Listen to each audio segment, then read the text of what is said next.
Hello po mga katambay, si Kamanong po nagbabalik po muli para po magkomento po sa inyo. Samahan niyo po inyong lingkod. Magandang araw po muna, tanghali, hapon, gabi. Madaling araw po sa atin lahat. Saan man sulok ng bansa o mundo tayo naroon, naway maingatan po tayo mga kabayan. Ito po, komentuhan po natin mga tambay. Nag-apila po mga tambay.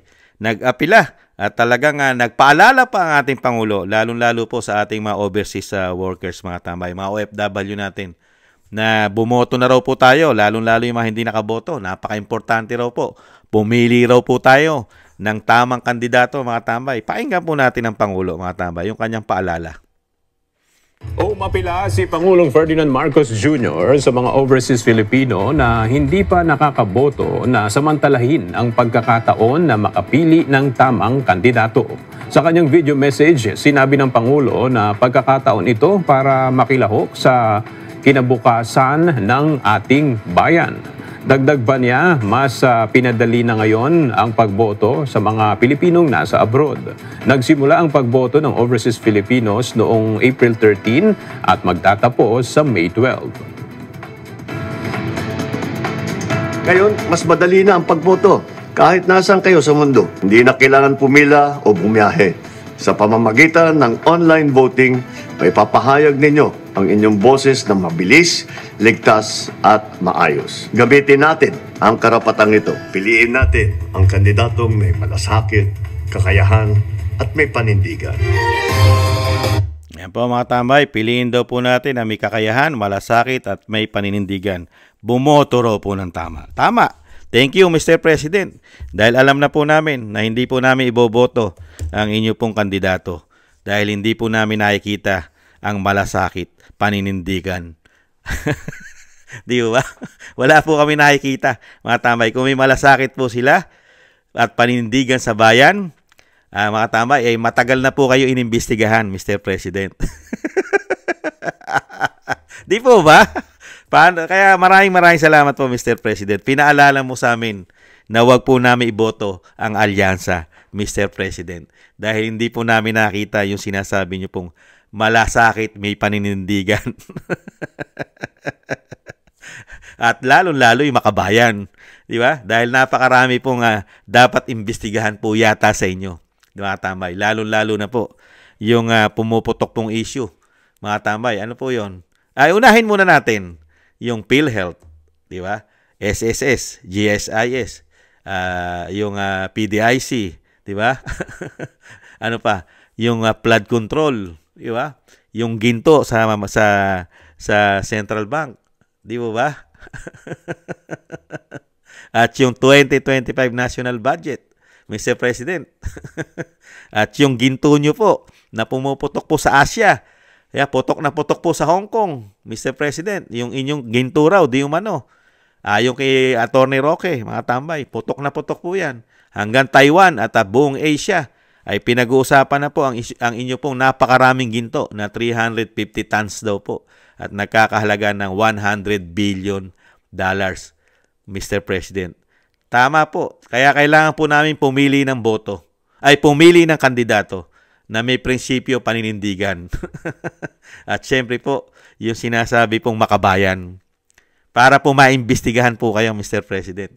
Kasi po pagka iboboto namin ang kandidato nyo, di napakasaya po ninyo dahil wala po kami nakitang investigasyon ng 19 Congress.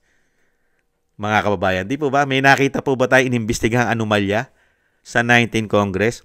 Di po ba nakita lang natin puro Duterte? Pamilya Duterte, kalyado ng mga Duterte, supporters ng mga Duterte. Ang tinarabaho po, imbestigahan.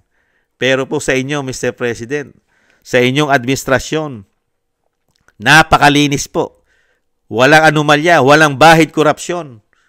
Dahil walang nag-iimbestiga. Pati ang mga media yata ay naging bulag at pipi na at bingi. Bakit kaya? Dahil ang mga media, ang mga malalaking media natin ay pag-aari ng mga oligarko? Di kaya? At pag-aari din ng mga politiko? Di kaya? Kaya kampi-kampi. At nakita rin po namin, Mr. President, na lumagana po sa inyong pong panunungkulan. Nagbalikan na naman po ang mga addictus. Nagbalikan na naman yata ang mga kriminal. at lalo po nagbalikan at dumami po ang isang damukal na magnanakaw sa bayan. Di kaya? Nagtatanong lang po si Kamanong. Dahil po sa inyong panunungkulan yata, Mr. President. Kaya maraming salamat po, Mr. President. At pinaalala niyo po sa amin ang tamang politiko na aming iboboto. Mahirap na po na mabudol muli ang mga Pilipino dahil sa ginawa nyo yatang trabaho ng 3 taon kasama ang Senado at Kongreso, Mr. President. Wag lang po magkakaroon ng dayaan, Mr. President. Dahil nagpapunta pa kayo ng mga puti di ba? Napakarami pong puti, gastos pa ng taong bayan yan. Taxpayer pa gagastos yan, magpapalamon dyan sa mga puti, dyan sa EU. Para daw po magbantay sa halalan, mga tambay. Palamunin yan ng taxpayer. Dagdag gastos po natin yan. Pera ng taong bayan, samantala naghihirap ang taong bayan. Pero gagastusan mo ng gagastusan, pati banyaga. Dahil dito sa sinasabi nila nga, malinis daw ang halalan. Mga tambay, hindi kaya ito pantakip? Para masabi kung may dayaan, ay isa po itong sasabihin na malinis dahil may banyaga. Di ba? Yung banyaga, pupunta ba dito yan nang walang pakinabang? Sige nga. Magi-stay ba ng Pilipinas yan nang walang pakinabang yung mga yan? At syempre, alam naman natin, hindi naman tayo tangat bobo. Pagdating po sa EU, nakita nyo po, dyan nila kinupkop ng napakahabang panahon. Dyan po nila kinupkop. Dyan, sa Europe, sa EU. Alin? Ang leader po ng CPP and PNDF. Namatay na nga po Di ba? Dyan nila kinupkop sa Europe, matambay. Sa Netherlands din, kung saan nandun ang Pangulong Duterte, ang dating Pangulo. Di po ba? Mga kabayan. Saka tamang-tama po yan, Mr. President. Napakaganda ng paalala nyo. Kailangan po namin na iboto ang PDP laban. Solid. Para po maimbestigahan kayo at mapasampahan na po kayo ng impeachment. Di umano. Kailangan po Dahil napakarami nyo pong karga-karga. Kaya po napakarami pong impeachment na isasampa sa inyo. Nagsampa na po ang Duterte Youth. Di ba? Nagsampa na po ng isang impeachment po sa inyo Ano po yon? Yung ginawa nyo pong pag-aresto, paghuli, pagtitrador, paghuhudas sa isang dating Pangulong Duterte. Pinatapon nyo na walang due process. Hindi nasunod ang batas. Di po ba? Kaya nga po nag-file na ng impeachment sa inyo. Isa na yan.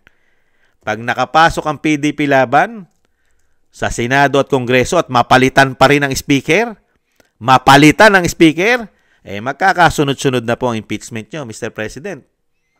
Kaya tama-tama po ipaalala nyo sa amin. Bumoto po kami ng tama. Para po maimbestigahan po kayo, Mr. President. Ang mga po pwedeng i-file sa inyo, 2025 National Budget. Pinirmahan nyo po, Maraming blanco. 241 billion po ang naisingit dyan ayon kay Congressman Ungab at kay Attorney Vic. Usapin na po yan sa Korte Suprema. Di po ba? At yung pera ng taong bayan na ginalaw po yata ninyo ng inyong administrasyon, Mr. President, contribute po yan ng taxpayer. Contribute po yan. Insurance po namin yan. PhilHealth. Kami po nagbabayad dyan. Pero, kinuha po yata ninyo, nilipat po yata ninyo. 89 billion po yata yan, di umano, mga kabayan. Pero, pinababalik po yata ngayon ng Korte Suprema. Dahil illegal ang ginawa nyo po. Kaya isa pong ground ng impeachment yan, Mr. President. Di po ba? At marami pang iba. Lalong-lalo po yung mga korupsyon. Mga kabayan, yan, di ba? Flood control. Yan, dyan pa yung sinasabi mo, SSS, GSIS, PDIC. Di po ba? Yung ginto. Di po ba? Baka po napakaraming patong-patong na impeachment at investigasyon po. At lalong-lalo na, yung issue nyo na pulburon. Impeachment din po yan. Impeachable po yan. Bawal po yan. Na magkaroon po ng leader na gumagamit ng pulburon. Di po ba? Kaya po, pagka sinampahan na po kayo ng patong-patong na impeachment, Mr. President, mapupuwersa na po kayong mabawasan ang inyong buhok. Pupuwersahin na pong kunang kayo ng buhok na ayaw nyo magbigay ng buhok. Dahil ayaw nyo po magpa-drug test, lalo-lalo sa buhok, yung hair follicle drug test. Ayaw nyo po yan. Kaya po pagka patong-patong na po ang impeachment at pinag-uusapan na po yan sa Kamara at sa Senado dahil baka mapalitan na ang speaker, tuloy-tuloy na po yan. At mababawasan na po ang inyong buhok dahil doon po sa issue nyo na pulburon, Mr. President. Kaya po tayo mga kabayan, magpapasalamat po tayo. Thank you po Mr. President. Pinaalala po ninyo sa amin ang dapat po namin gawin. Huwag lang po madadaya ang aming boto. Huwag lang po dayain ng COMELEC ang aming boto. Ay sigurado po 100% ay mananalo po ang PDP laban, mga tambay. At maiimbestigahan po kayo, Mr. President. Yan po yun. Thank you po sa paalala nyo. At ang mga OFW po, ay gising po yan. Majority po ng OFW ay nakikita po nila ang sitwasyon at ang nangyayari po sa ating bansa. Marami pong kamag-anak yan. Naiwan, pamilya, kamag-anak na nagsasakripisyo po sa 3 taong pangako, mga tambay. At binigyan nyo lang po ng 20 pesos na bigas. Halalan pa. 1 araw lang, nawala na. At ang ipinapangako nyo, dadalhin nyo sa kadiwa. Ngayon, ano po ang pangako pa ninyo? Lalagyan nyo ng malaking pondo. Saan po manggagaling ang pondo? Sa taxpayer. Ang tanong, lahat po ba ay makakakain yan? Hindi. Band-aid solution. At ano pa, saan nyo po kami dinala? Sa 3 taong ayuda na ayon na rin mismo kay Mayor Magalong, napakaraming congressman ang kumita. Nakita nyo po yung mga programa nyo, Mr. President? Puro pera po. Puro pera ang issue ng inyong programa. Puro issue ng korupsyon ng inyong programa ng 3 taon. Yan po mga kabayan. Kaya po mga kabayan, mag-isip-isip po tayo. Ayan. Kung tayo po ay bulag, pipi at bingi, ayan. Iboto nyo po ang sinasabi ng Pangulong Marcos. Boto nyo po. At nang maproteksyonan niya po ang kanyang sarili at ang kanyang administrasyon na hindi po maimbestigahan sa issue ng korupsyon. Iboto nyo po para proteksyon niya, mga kababayan, di umano.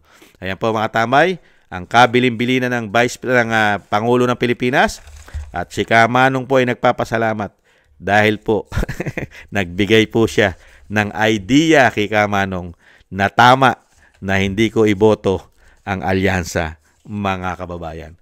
Maraming salamat po mga kababayan sa mga subscribers po natin. Thank you po sa inyo mga subscribers. Alam nyo naman po kung sino-sino po kayo. Maraming salamat po sa inyo lahat. Shoutout po, shoutout. At shoutout din po sa ating mga kababayan. Thank you po sa mga biyayang pinagkakaloob nyo po sa inyong lingkod. Kingston 123 ng Hong Kong. Eric Hershio ng Canada. Jake Yahoo 4531 ng Maisog, California, USA. Gina Ray, Solid DDS ng Berlin, Germany. Julieta Silona ng Sydney, Australia. Baby Roman and Ate Isa ng Cagayan Valley. Si Jem Aris ng United Arab Emirates. Jobilin Watanabe ng Japan. Ako si Pilam. Ani Joe, maraming salamat po sa mga biyaya po. Ingat-ingatan nawa po kayo mga kababayan. Thank you po. At syempre po, yung kabilin-bilin na ng Vice President at dating Paul Duterte, black voting, solid PDP po tayo. At yung ating mga party list ng PDP, hiwa-hiwalayin po natin. Yung lagi po natin bilin, kung tayo po ay 2 o higit pa, isa-isa po ang gawin po natin boto. Isa-isa. Huwag po lahat ng ating pamilya ay isang party list lang po. I-spread po natin. I-spread. Marami pong pambato ang PDP laban sa party list. Nangunguna na po dyan yung, syempre po, yung Duterte Youth na nagsampa ng impeachment, mga tambay. At dagdagan pa po ninyo ng mga PDP laban party list para po maraming makapasok po sa atin po na sa Kongreso, mga kabayan. Dahil dito po sa impeachment at syempre po sa mga investigasyong gagawin sa Pangulo ng Bansa. At syempre po, mga kabayan, thank you po sa mga naagusto po ng Tambayang Makabayan sa YouTube at TikTok. At ganoon din po sa mga nagko-comment, like, share, and subscribe. Maraming salamat po. At syempre po yung dasal at panalangin po na maingatan po ang dating Pangulong Duterte at Vice President. Isama po natin sa mga dasal at panalangin. Maraming salamat po. Ganoon din po tayo mga kabayan. Ingat-ingat po. Ingat-ingat po sa ating paggawa mga kabayan. Doble ingat po mga kabayan. Maraming salamat po. Sa muli, paalam po muna. Bye-bye.